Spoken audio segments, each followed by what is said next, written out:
Of course, the rate of interest is only part of what a borrower needs to know about a loan. One of the most important questions for any borrower to ask is whether the lender is charging simple interest or compound interest.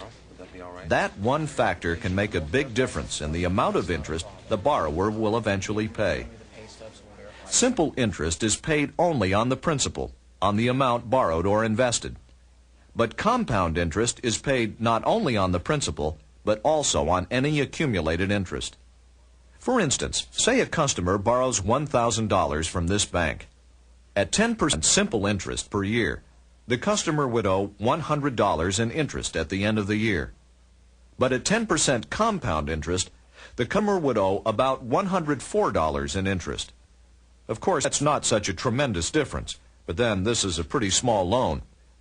When this company needs financing for one of its projects, it often borrows millions of dollars in a year. Obviously, the difference between simple and compound interest on the large amount of money they borrow could make a substantial difference. Of course, wanting a simple interest loan and getting one are two different things. The great majority of the money loaned by banks and other lending institutions is paid back with compound interest, which means more money for the lender in the long run.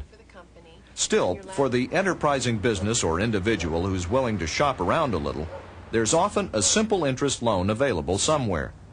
The best alternative might be to get the money from a relative or friend, who will usually charge simple interest on the loan.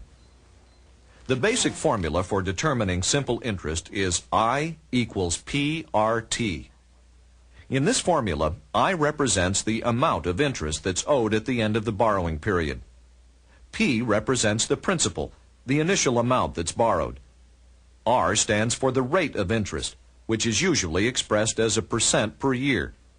And T is time, the length of the borrowing period, which is usually expressed in years or fractions of a year. Let's say that this couple decides to borrow $5,000 from the wife's parents to buy furniture. Everyone agrees that the loan will be for 6 months at 10% interest per year. To find out how much interest they'll owe at the end of the 6 months, we begin with the basic I equals PRT formula.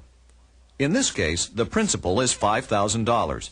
The rate is 10%, which is 0.10, and the time is 6 months, or half a year. Multiplying these numbers together gives us the total interest for the period, $250. Notice that the length of the borrowing period makes a big difference in the amount owed. If these people return the $5,000 in principal at the end of 6 months, they'll owe $250 in interest. If, on the other hand, they pay back the money after 6 years, they'll owe $3,000 in simple interest, 12 times as much, because the money was borrowed for 12 times as long.